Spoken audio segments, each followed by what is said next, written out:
Good afternoon. I'm Kevin Walker with the Overland Park Chamber of Commerce. Today, I'm representing the Johnson County Public Policy Council, which is a cooperative effort of the 10 chambers of commerce operating in Johnson County. Today, we're visiting with Courtney Tripp, who is a candidate for the City Council of De Soto. Courtney, welcome. Thanks for joining us. Thank you. Glad to be here, Kevin. Thanks for hosting us.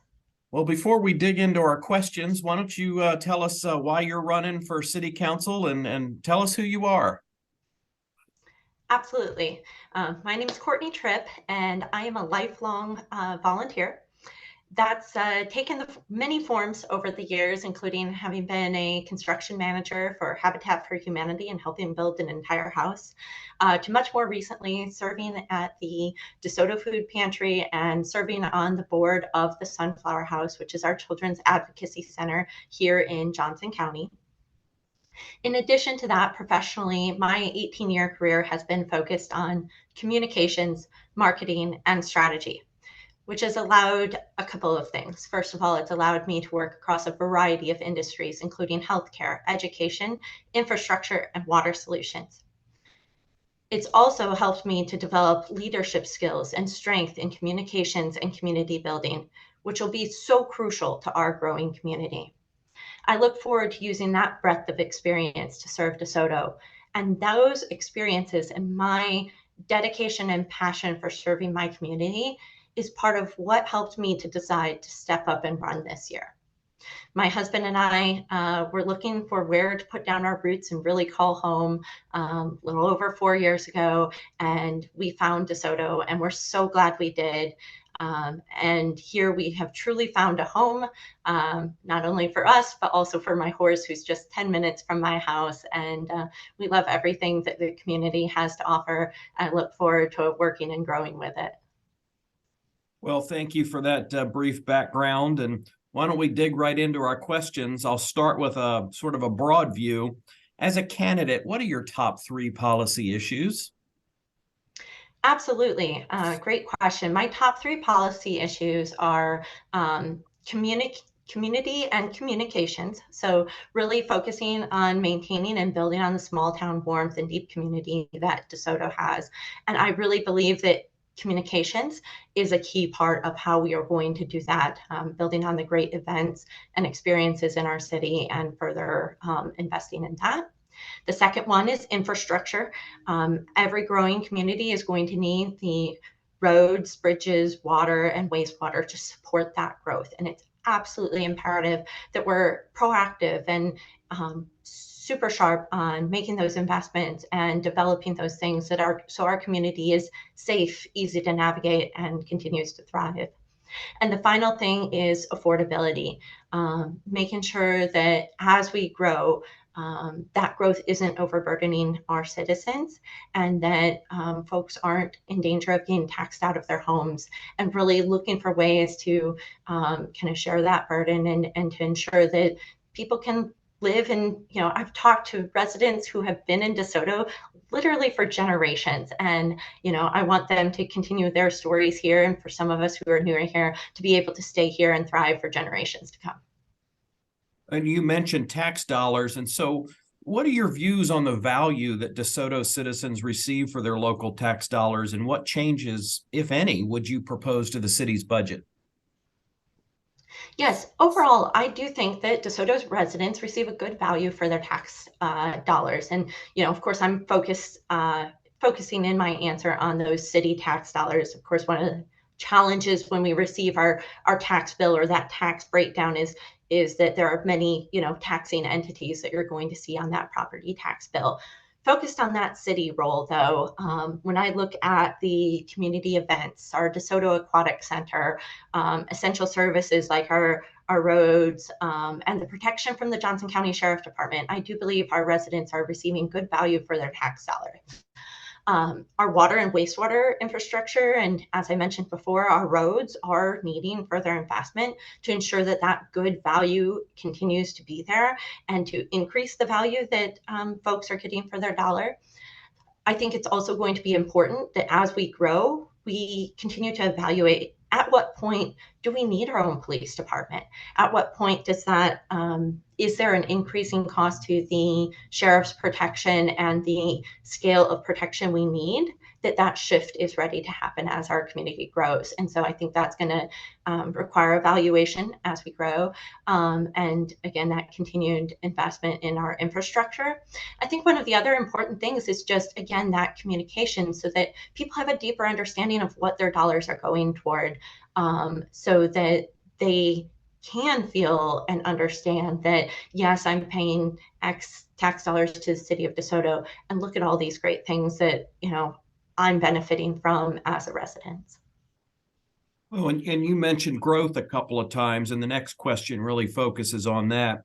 Over the past few years, the city of De Soto's development has dramatically increased, especially with the announcement of Panasonic. How would you help continue high quality growth in De Soto, and what role, if any, do you believe the city should play in economic development to bring more jobs and capital investment to the city? Absolutely. As seen by the recent development, the city and the state have a crucial role to play in economic development. Bringing and economic development brings high quality jobs, capital investments to our community.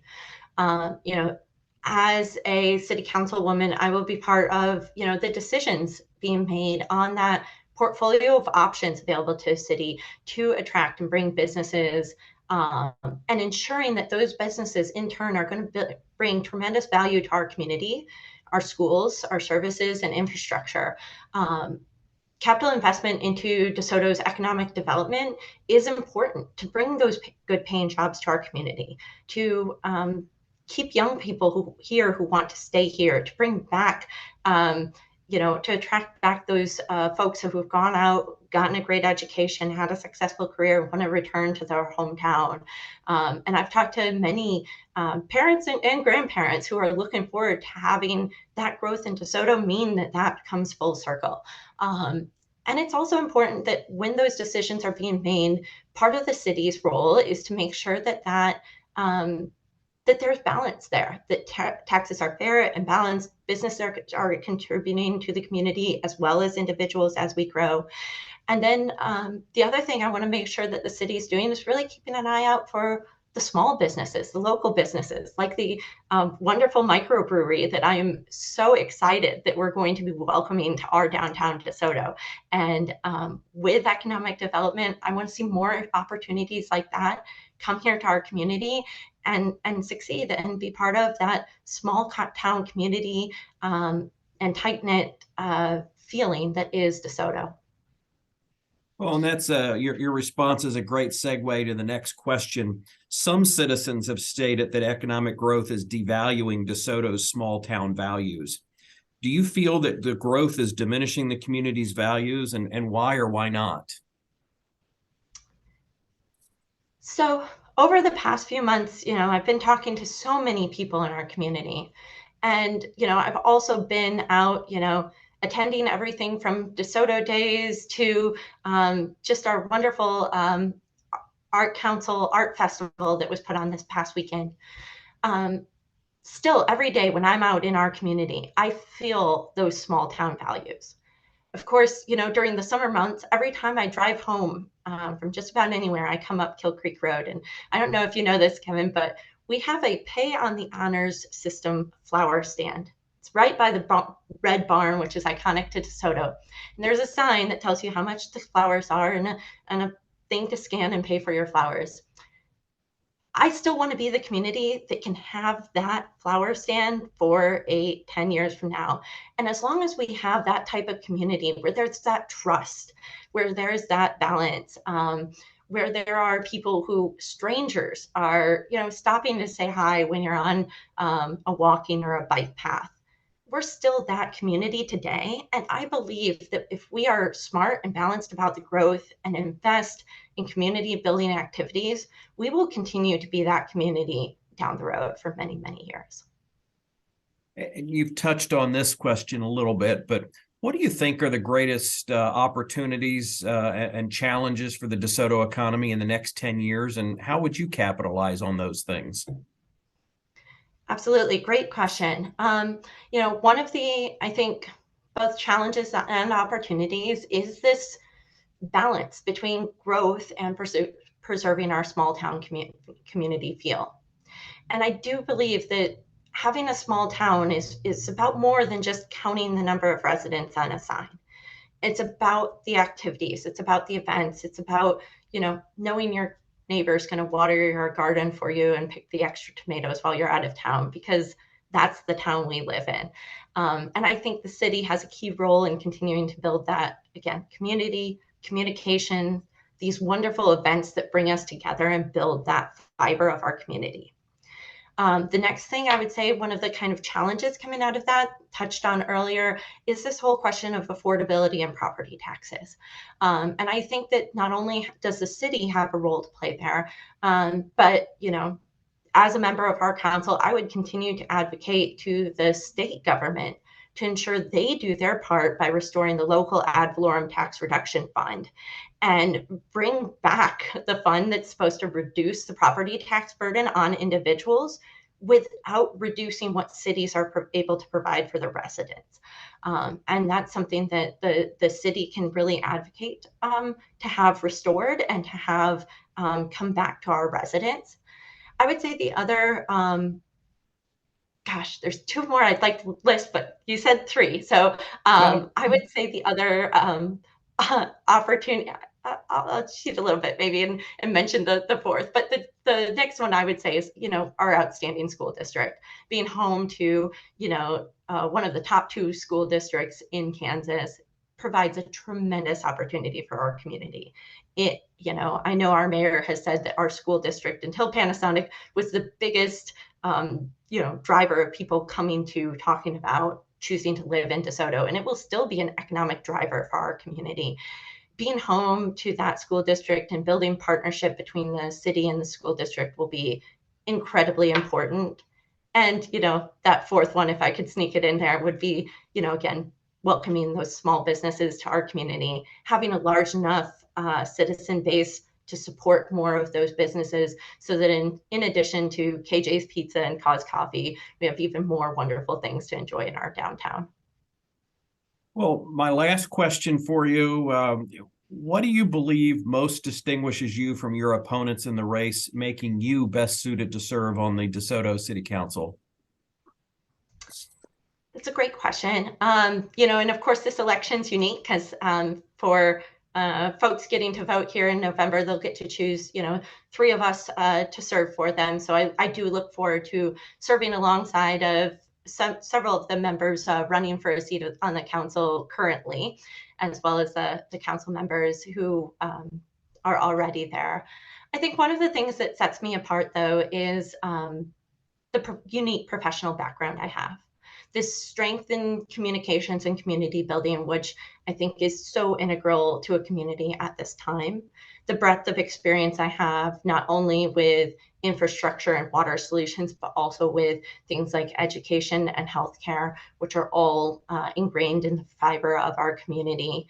Another thing that sets me apart is, having run for State House and been deeply involved for a number of years, I have the network and the connections. They're going to be so important to our community as we grow.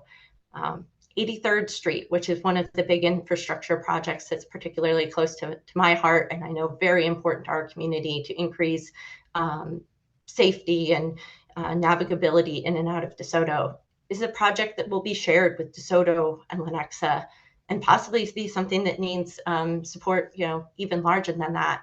And I'm prepared to, build those relationships and use the network I already have in place to help bring those projects to fruition. And the last thing I would say is, I'm very proud to have the endorsement of outgoing City Councilwoman Lori Murdoch, and having her support behind me, I think is also a point of differentiation. Well, Courtney, I want to thank you for spending some time with us. I know it's a busy time in the campaign season and work and life and everything else. So thank you. I want to give you a chance to offer any final comments if you have any.